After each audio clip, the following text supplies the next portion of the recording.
हर हर महादेव, जय भोलेनाथ। भगवान भोलेनाथ की कृपा सदैव आप सब पे बनी रहे। स्वागत करती हूँ आपका अपना चैनल भक्ति की राह में। आज हम आपको इस वीडियो में नाग पंचमी की पौराणिक कथा सुना रहे हैं। नाग पंचमी श्रावण मास के शुक्ल पक्ष की पंचमी तिथि को मनाया जाने वाला एक हिंदू त्योहार है। इस दिन नागों की पूजा की जाती है और इस साल नाग पंचमी का त्योहार 29 जुलाई दिन मंगलवार को मनाया जा रहा है। तो आइए सुनते हैं नाग पंचमी की पौराणिक कथा। प्राचीन काल में एक साहूकार के 7 पुत्र थे। सातों का विवाह हो चुका था, जिसमें सबसे छोटे पुत्र की पत्नी श्रेष्ठ चरित्र की विदुषी और सुशील नारी थी, परंतु उसका पीहर बहुत ही गरीब था और उसका कोई भाई नहीं था।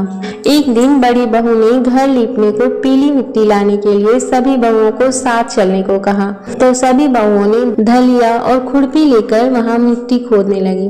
तभी वहां एक सर्प निकला, जिसे बड़ी बहू खुरपी से मारने लगी।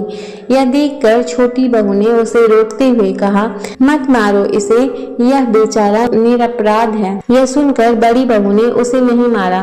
तब सर्प एक ओर जा बैठा। तब छोटी बहू ने उससे कहा, मैं अभी लौट कर आती हूँ, तुम यहाँ से जाना मत। यह कहकर वह सबके साथ मिट्टी लेकर घर चली गई और वहाँ काम काज में फंसकर सर्प से जो वादा किया था उसे भूल गई। उसे दूसरे दिन वह बात याद आई तो सबको साथ लेकर वहाँ पहुंची और सर्प को उस स्थान पर बैठा देखकर बोली, सर्प भैया नमस्कार। सर्प ने कहा, तू भैया कह चुकी है, इसलिए तुझे छोड़ देता हूँ, नहीं तो झूठी बात कहने के कारण तुझे अभी डस लेता। वह बोली, भैया मुझसे भूल हो गई, इसकी क्षमा मांगती हूँ। तब सर्प बोला, अच्छा तू आज से मेरी बहन हुई और मैं तेरा भाई हुआ, तुझे जो मांगना है मांग ले। वह बोली, भैया मेरा कोई नहीं है, अच्छा हुआ जो तू मेरा भाई बन गया। कुछ दिन व्यतीत होने पर वह सर्प मनुष्य का रूप रखकर उसके घर आया और बोला कि मेरी बहन को भेज दो। सबने कहा, इसका तो कोई भाई नहीं था। तो वह बोला, मैं दूर के रिश्ते में इसका भाई हूँ, बचपन में ही बाहर चला गया था। उसके विश्वास दिलाने पर घर के लोगों ने छोटी बहू को उसके साथ भेज दिया। उसने रास्ते में बताया कि मैं वही सर्प हूँ, इसलिए तो डरना नहीं और जहाँ चलने में कठिनाई हो वहाँ मेरी पूंछ पकड़ लेना। छोटी बहू ने उसके कहे अनुसार ही किया और इस प्रकार वह उसके घर पहुँच गई। वहाँ के धन और ऐश्वर्य को देखकर वह चकित हो गई। एक दिन सर्प की माता ने उससे कहा, मैं एक काम से बाहर जा रही हूँ, तू अपने भाई को ठंडा दूध पिला देना। छोटी बहू को इस बात का ध्यान न रहा और उसने उसे गर्म दूध पिला दिया, जिसमें उसका मुख बेतरह जल गया। यह देखकर सर्प की माता बहुत ही क्रोधित हुई, परंतु सर्प के समझाने पर शांत हो गई।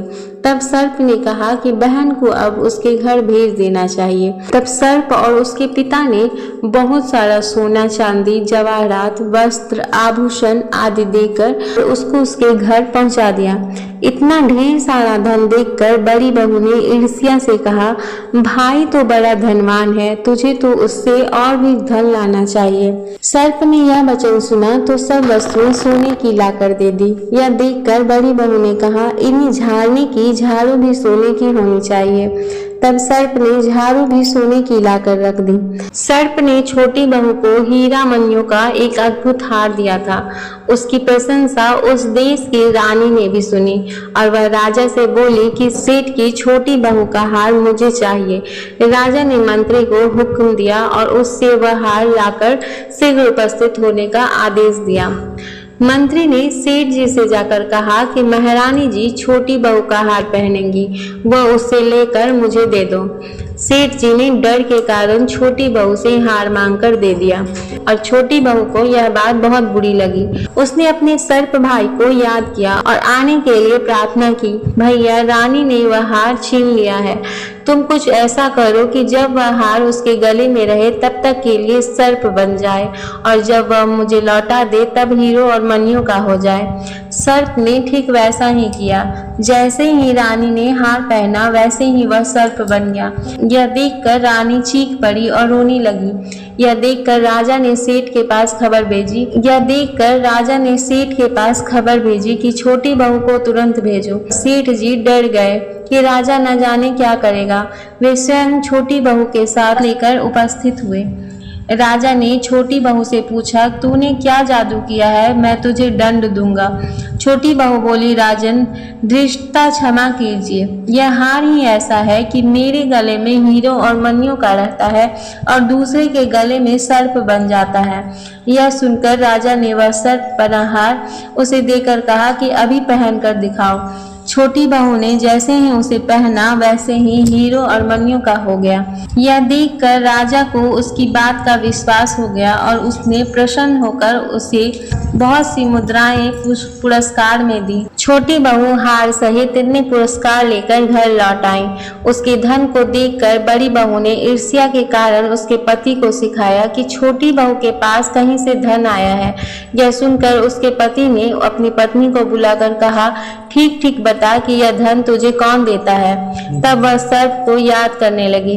तब उसी समय सर्प ने प्रकट होकर कहा, जो मेरी धर्म बहन के आचरण पर संदेह प्रकट करेगा तो मैं उसे खा लूंगा। यह सुनकर छोटी बहू का पति बहुत प्रसन्न हुआ और उसने सर्प देवता का बड़ा सत्कार किया।